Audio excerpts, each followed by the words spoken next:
Olá, eu sou o pastor Rogério Correia e esse é o podcast Pensando sobre Verdades Eternas.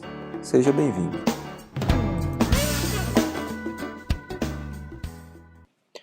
Olá, na continuação do nosso estudo sobre a questão do divórcio na Bíblia, eu quero retomar a leitura do texto de Mateus, capítulo 19, versículos de 3 a 12, que diz o seguinte: Alguns fariseus aproximaram-se dele para pô-lo à prova e perguntaram-lhe: É permitido ao homem divorciar-se de sua mulher por qualquer motivo?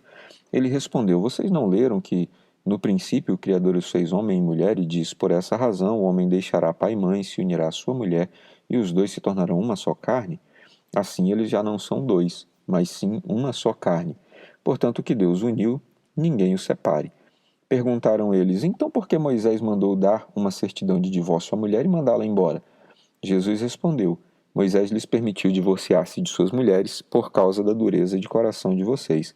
Mas não foi assim, desde o princípio. Eu lhes digo que todo aquele que se divorciar de sua mulher, exceto por imoralidade sexual, e se casar com outra mulher, estará cometendo adultério. Os discípulos lhe disseram: Se esta é a situação entre o homem e sua mulher, é melhor não casar. Jesus respondeu: Nem todos têm condições de aceitar esta palavra, somente aqueles a quem isso é dado. Alguns são eunucos porque nasceram assim, outros foram feitos assim pelos homens, outros ainda se fizeram eunucos por causa do reino dos céus. Quem puder aceitar isso, aceite. Bom, nós estamos numa sequência discutindo o mesmo texto, e no primeiro podcast em que nós começamos a tratar desse texto, nós tratamos da pergunta pegadinha que os fariseus fizeram a Jesus: Pode divorciar por qualquer motivo? Eles estavam querendo que Jesus escolhesse entre os dois grandes rabinos, o Hilel e o Shammai. Jesus claramente se posiciona ao lado de Shammai, que acredita que o adultério é o único pecado à luz da Bíblia, considerando o Antigo Testamento, em que há uma autorização, entre aspas, da parte de Deus para que haja divórcio. Mas Deus é contra o divórcio. E então Jesus, duas vezes ao responder essa pergunta, fala para eles: no princípio não era assim. Não leram como estava no princípio?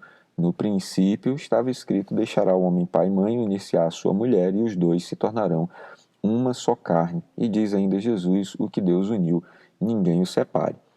Então os fariseus trazem uma segunda pergunta que nós vimos no segundo podcast tratando sobre esse mesmo texto. Por que então Moisés mandou dar carta de divórcio se Moisés era o grande legislador de Israel e uma pessoa tão importante autorizou a dar a carta de divórcio? Jesus responde dizendo que a carta de divórcio foi dada como uma concessão para que os homens não matassem mais as mulheres pela dureza do seu coração. Mas novamente Jesus diz: no princípio não era assim. Então, Deus estava preservando a vida. E o que deve acontecer então quando alguém comete um pecado contra o seu marido ou contra a sua esposa? Em princípio, Jesus está dizendo que o perdão é o caminho. Só há divórcio se houver dureza de coração. Dureza de coração é semelhante à iniquidade. Iniquidade é não reconhecer o poder de Deus para realizar alguma coisa. Então, quando alguém diz: eu vou me divorciar porque meu marido me traiu ou minha esposa me traiu e eu não acredito mais que ele possa mudar, no fundo você está dizendo: eu não acredito que Deus possa transformá-lo, eu não acredito que Deus possa transformá-la. Por essa razão, eu me divorciarei e eu não darei a oportunidade do tratamento, não darei a oportunidade do perdão. E aí quebra-se um outro mandamento de Jesus, que é o mandamento do perdão. Até quando se deve perdoar? Até 7? Não, até 70 vezes 7. Como eu comecei dizendo no podcast anterior, nós não estamos falando de perdão sem parâmetros, não estamos falando de perdão aleatório, não estamos falando de perdão sem tratamento. Nós estamos falando de uma situação de casamento que requer tratamento, requer acompanhamento espiritual, em alguns casos requer acompanhamento psicológico, acompanhamentos de outros profissionais ligados a esta área da família e do casamento. E, de fato, em alguns casos, não é possível manter o casamento, sobretudo nos casos de atentado contra a vida. Ao menor sinal de violência, não existem dúvidas de que a parte que cometeu a violência deve ser denunciada às autoridades, à polícia e a todas as autoridades cabíveis imediatamente. Não há conversa e não há discussão sobre esse tema. A igreja trata de pecado, a polícia e a justiça tratam de violência. E então, existem muitos contornos que nós precisamos estudar a respeito desse assunto, mas via de regra Jesus está dizendo, se houve um pecado, deve haver lugar para o perdão. Na sequência do texto, os fariseus começam a discutir com Jesus um ponto muito pesado, muito importante desses aspectos da separação. Jesus diz no versículo 9, eu lhes digo que todo aquele que se divorciar de sua mulher, a não ser por imoralidade sexual, e se casar com outra mulher, estará cometendo adultério. Esta frase de Jesus é muito profunda e muito simbólica e os discípulos a compreenderam bem. Existem aqui duas palavras que são chaves e que são tratadas por Jesus para nós entendermos o que se está produzindo aqui. O título do podcast de hoje é Moicheia versus Porneia. Essas duas palavras gregas têm dois significados muito objetivos. Primeiro, porneia, como já tratado em podcasts anteriores sobre o namoro, é uma palavra que indica todos os tipos de pecados de origem sexual, não apenas o adultério, mas todo tipo de pecado de ordem sexual. E a segunda palavra é moicheia, que aqui nesse texto especificamente está na forma de moichatai, que quer dizer literalmente adultério. Então nós temos duas palavras. Uma é imoralidade sexual no sentido genérico e a outra é adultério. E o que o texto nos diz é que se a razão do divórcio, o motivo do divórcio não for imoralidade sexual, a pessoa que se casar de novo após um divórcio cometido por qualquer outro motivo estará cometendo adultério. O que Jesus está dizendo é que qualquer casamento que terminar por qualquer motivo que não seja pecado por imoralidade sexual ou violência contra a vida estará cometendo adultério se casar novamente. Então, em princípio, no Novo Testamento, o divórcio em si já é problemático, mas é possível dependendo das circunstâncias. Mas o novo casamento, esse sim é um problema dos grandes. Muito embora eu, particularmente, ainda não tenha visto quem tenha se divorciado e tenha conseguido se manter sem casar de novo, porque no nosso tempo, na nossa geração, as pessoas são conduzidas pelas emoções e não pela palavra de Deus. Mas a palavra é muito clara.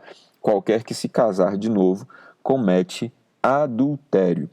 E qual é o problema de cometer adultério? Algumas pessoas da teologia do lavou, tá novo, dizem que basta você pedir perdão a Deus e Deus a tudo perdoa e você começa tudo de novo. Então, o casamento acabou, pode não estar acabando por razões bíblicas, mas se eu pedir perdão a Deus, Ele vai me perdoar e eu posso casar novamente e começar uma vida nova. Bom, na minha compreensão, não é bem assim, mesmo porque o livro do Apocalipse termina falando que ficarão de fora os cães, os feiticeiros, os idólatras, os adúlteros e todos aqueles que cometem pecados semelhantes a estes.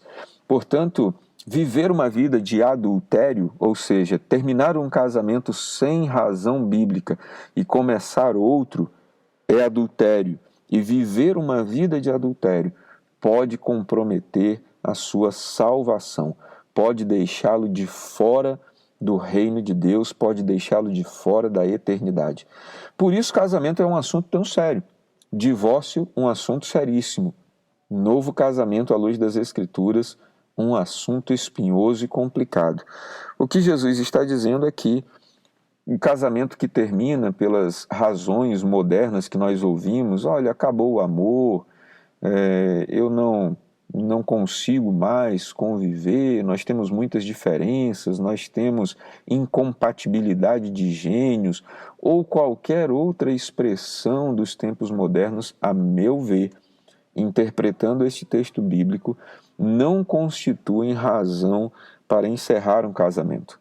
Mais do que isso, esse texto nos ensina a olhar para a nossa vida e pensar 2, 3, 4, 10, 100 vezes antes de casar. Porque uma vez entrando num casamento diante de Deus, desfazer este casamento é um problema para Deus. Os discípulos continuam e dizem no versículo 10, se esta é a situação entre o homem e sua mulher, é melhor não casar. Porque eles perceberam que Jesus estava dizendo, não existe diante de Deus possibilidade de encerrar um casamento.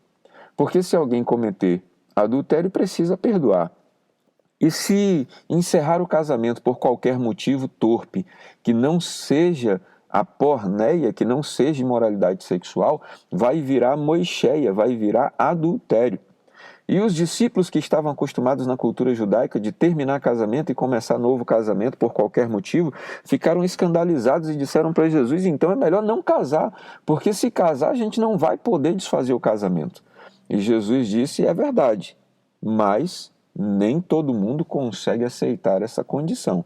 Nem todo mundo consegue viver sem ter um casamento. Então a grande questão é olhar para o princípio. No princípio não era assim. Como é que nós resolvemos essas coisas? Casando certo, casando direito, voltando para o começo. Por isso, quando eu comecei esta série de explicações sobre esse texto, eu falei para você que normalmente eu converso sobre esse texto com as pessoas que me procuram ainda na fase de namoro, dizendo que estamos pensando em casar. A primeira coisa que eu falo para eles é a respeito dos padrões bíblicos do divórcio. Pense bem, você tem certeza de que está casando com a pessoa certa, com a pessoa que você ama, com a pessoa de quem você jamais se separará, porque se não estiver, isso vai te trazer muito problema diante de Deus. Eu espero que você tenha conseguido compreender todas as explicações. Espero que Deus traga luz sobre seu coração quando você ouvir essa mensagem, quando você ler esse texto. Que Deus te abençoe e que você tenha nele um ótimo dia. Continuaremos ainda neste assunto nos próximos podcasts. Ficou com dúvidas ou quer sugerir temas para o nosso podcast Pensando sobre Verdades Eternas? Escreve para a gente, igrejadaflorestaacre@gmail.com. Não esqueça de nos seguir também nas plataformas Spotify e Apple Podcasts. Se está nos ouvindo pelo YouTube, curta e compartilhe.